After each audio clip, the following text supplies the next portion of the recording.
Welcome back to the channel, guys. Today is just one of those days where the drama is so thick you could cut it with a knife, and we are so ready to dive in. Grab your coffee, maybe a strong one, and let's get into the absolute chaos happening in LA today. And honestly, I am so tired today. Like staring at the screen until my eyes cross kind of tired. I've been typing up these recaps for what feels like 100 years, and sometimes I just want to shake these characters. But we have to talk about what happened today, June 11th, because, wow, just wow. So Hope and Deke finally finished their first fashion preview. And yeah, they celebrated. They popped the champagne with Katie, and everybody was smiling and acting like this is the start of some beautiful new era for the Logan brand. But let's be real for a second here.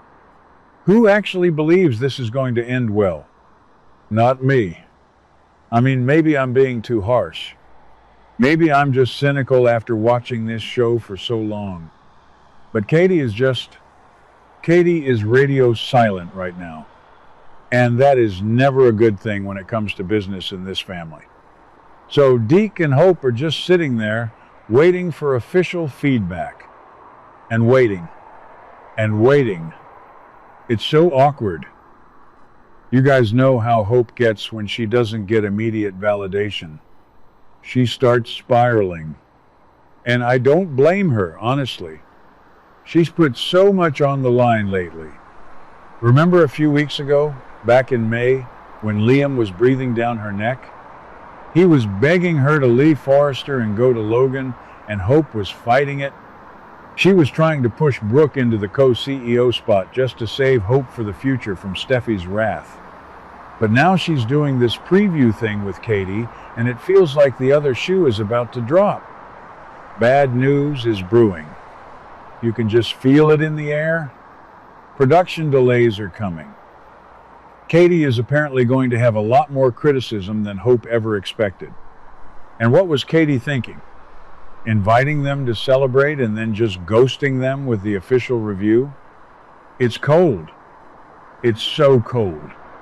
But that's business, I guess. Donna warned Katie a month ago that going after Hope or messing with this dynamic was going to ignite a massive family feud with Brooke. And here we are.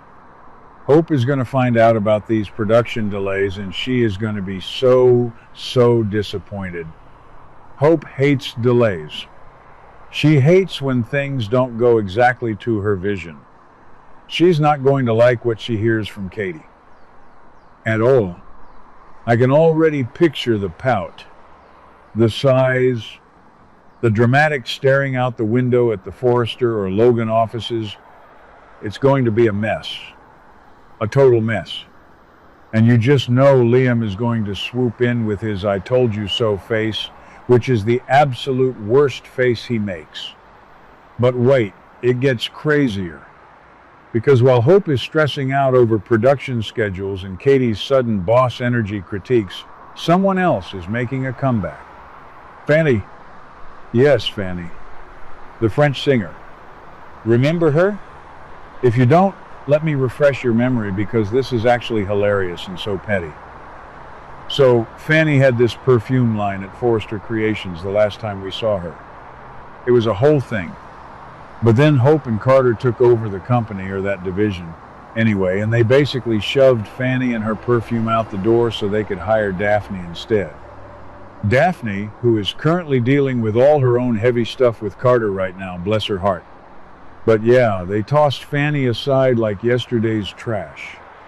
And now, Fanny is back. She is back, and she is looking fabulous and probably out for some corporate revenge. So why is Fanny back? Katie. Of course, it's Katie. Katie is building her new team for Logan, and she wants Fanny. She is probably meeting with Fanny right now to talk about bringing her perfume line over to Logan. And honestly, it's a genius move. It's petty. It's so petty, but it's genius. Katie knows that Fanny already has a name, she has the glamour, the French singer vibe, and she has a massive chip on her shoulder when it comes to Forrester Creations. If Katie can lock down a deal with Fanny, it's going to create so much buzz for the new fashion house. It's exactly the kind of splashy, headline-grabbing move a new brand needs. But, and this is a huge but, the fallout is going to be nuclear. Nuclear, you guys. Because think about it. Steffy Forrester is going to actually self-combust. Steffy and Ridge are going to be smoking at the ears. They are going to be so furious. Taking Fanny is basically Katie marching right up to the Forrester Creations building and planting a Logan flag on the front lawn. Ridge and Steffy are going to feel like Katie is trespassing on their territory again. And after Brooke's whole seductive co-CEO power play last month, Ridge is already so stressed. Steffy is already so on edge. This Fanny perfume deal is going to be the match that blows the whole powder keg. I can just see Steffy storming into the Logan offices, pointing fingers, doing that whisper yell thing she does when she's really mad. It's going to be epic. I am so here for it, even if my head hurts just thinking about the screaming matches. Okay, let me take a breath. Let me drink some of this cold coffee, because we have to talk about the kids. The younger generation is just as messy as their parents right now. Maybe messier. So Melissa Dillon, sweet former school teacher Dillon, who just moved out of Will's beach house to be the bigger person.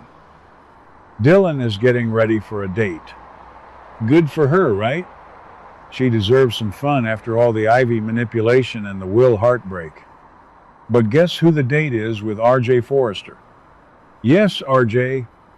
The same R.J. who was practically throwing punches with Will in the design office a few weeks ago. The same R.J.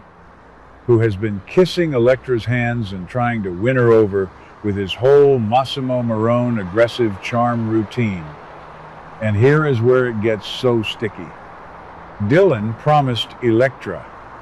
She literally looked Electra in the eye and promised her that she wouldn't date any guys in the company. She promised. And now she is getting ready to go out with RJ. So of course Electra finds out.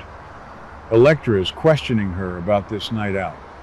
And Electra is probably feeling so betrayed. But let's be real. Electra has been stringing both Will and RJ along for months. She was threatening to quit if Steffi didn't fire Ivy. She was crying over Will. She was letting RJ kiss her. So does Electra really have the right to be mad at Dillon? I don't know. Maybe I'm changing my mind here. Earlier I thought Dillon was totally the victim, but now Dillon is kind of breaking the girl code. I mean, you don't promise your friend or frenemy, whatever they are, that you won't date a coworker and then immediately date the coworker she's been flirting with. It's just messy. And it's not just the girls fighting about this. Ridge is getting involved because of course he is. Ridge is going to have some very pointed questions for his son. Ridge wants to know what is going on with RJ's love life. Like, RJ, what are you doing, man? You were chasing Electra, you were fighting Will, and now you're taking Dillon out on a date outside of work? Ridge is probably looking at RJ and seeing a little too much of himself. The waffling, the bouncing between two women. It's the Forrester way, isn't it? But Ridge is definitely going to interrogate him. He's going to want to know if RJ is serious about Dillon, or if he's just using her to make Electra jealous, or to get back at Will somehow. Because let's not forget the Massimo Marone genes in RJ that we were talking about last month. RJ has this aggressive, competitive streak now. Is he dating Dillon just because he knows Will used to live with her and clearly still cares about her? Is this a power play? Honestly, I wouldn't put it past him. The writers have been making RJ so edgy lately. It's kind of fascinating, but also exhausting to watch. Poor Dillon might just be a pawn in this stupid boy fight between RJ and Will. And if she is, My heart is going to break for her all over again. She already gave up her apartment for this drama. Hasn't she suffered enough? Why can't anyone on this show just have a normal, boring date that doesn't involve revenge or workplace politics? So yeah, that is where we are at. Hope is about to get her dreams crushed by Katie's production delays. Katie is about to start World War III with Steffy and Ridge by hiring Fanny and her French perfume. And the younger crowd is just swapping spit and breaking promises like it's an Olympic sport. I don't know how much more of this my blood pressure can take, you guys. It's just nonstop. Every time you think things are settling down, somebody makes a petty business move or kisses the wrong coworker. But that's why we watch, right? We complain, we get tired, we threaten to turn off the TV, but we always come back for more. I really hope Hope stands up to Katie, though. I really do. She's been pushed around by Liam, by Steffy, and now by her own aunt? No. Hope needs to channel some of that Brooke Logan energy and fight back. If Katie wants to play hardball with production delays, Hope needs to remind her who actually brings in the younger demographic. And as for Dylan, girl, just go to Il Giardino, hang out with Deke, and stay away from the Forrester men. It never ends well. Okay, that sounded dramatic, but you get what I mean. Anyway, that's what's happening today. Let me know what you guys think in the comments, because my brain is officially fried from trying to keep track of all these backstabbing fashion executives and messy 20-somethings. I need a nap, or a vacation, or maybe just another cup of coffee.